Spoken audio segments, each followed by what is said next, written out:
Let's talk about something in the recent news. As we're shooting this today, it's just a day or two past the American Medical Association officially classifying obesity as a disease.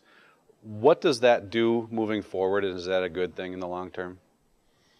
Is that a good thing in the long term? I think it opens up the possibility that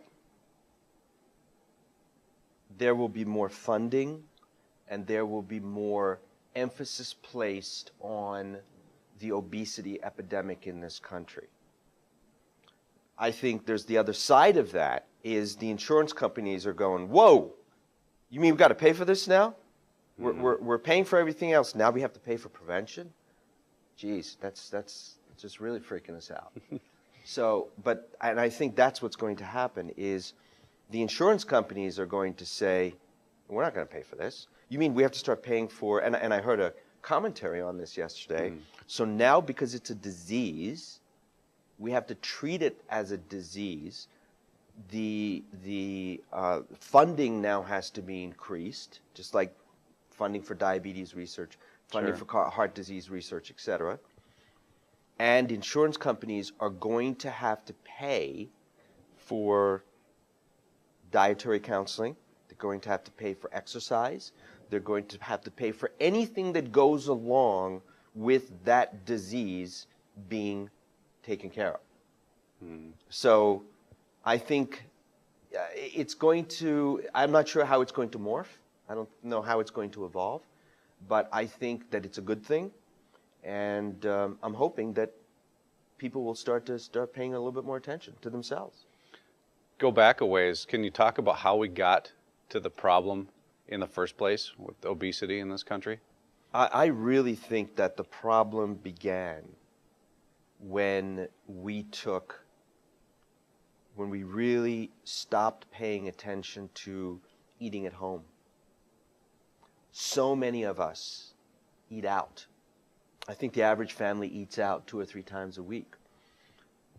When you do that, the preservatives, the sugar, the chemicals, all of this, I believe, contributes to the body's obesity epidemic. I also think that going back, we as a society are so incredibly stressed. There's tons of data on human studies and on animal studies that have shown that when you stress the body and raise cortisol, what happens is the body starts to burn fuel. It needs fuel. That fuel becomes sugar. Your body starts to say, oh my goodness, we don't have enough stores. So you start eating. I was just reading a study yesterday that showed that people that are more stressed are 60 or to 70% more likely to eat badly because your body goes back to the caveman days and says, oh my goodness, I'm running around, I'm stressed. I have to make sure that I have enough fuel to get through the next couple of days, and that would be food. So you eat foods that are very high in sugar to store in the body. So what has contributed to this? I think number one, sugar. Sugar is the most addicting substance on the planet. We know that. It's more addicting than heroin, cocaine, or any other drug. We've got to start eating at home. Mom's got to start cooking. Dad's got to start cooking. And we have to stop eating out more. And I think we have to do everything we can to cut down the stress in our bodies, the stress in our lives. And we also, the other thing that contributes a tremendous amount to the obesity epidemic is that, and I've been looking at this recently with some new technology that I have, to look at the heavy metal toxicities, the heavy metal concentrations in people's bodies. I have looked at over 150 people in my practice through, again, some new technology that I have.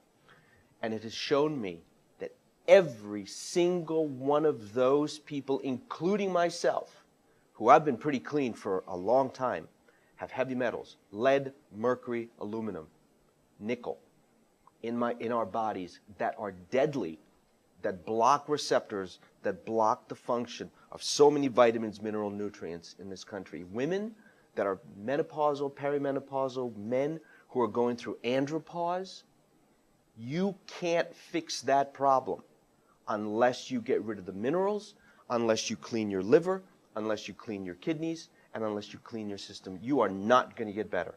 And I've been doing this, again, a long time, and these are the trends that I'm starting to see. Where are these metals coming from? Where aren't they coming from? You know, aluminum. Aluminum, Mom used aluminum pots and pans 30 years ago.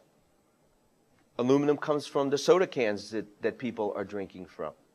Aluminum comes from, it's in the environment. Mercury, fillings, fish, lead, fillings. I would bet that if there's 100 people watching this video, I would bet 95 of you have fillings in your mouth. That's the number one source. And I tell my patients, don't you dare start taking them out, because that's going to go straight to your brain. It's going to really go into your adrenals, and you're going to have a problem. You need to deal with a natural, holistic dentist.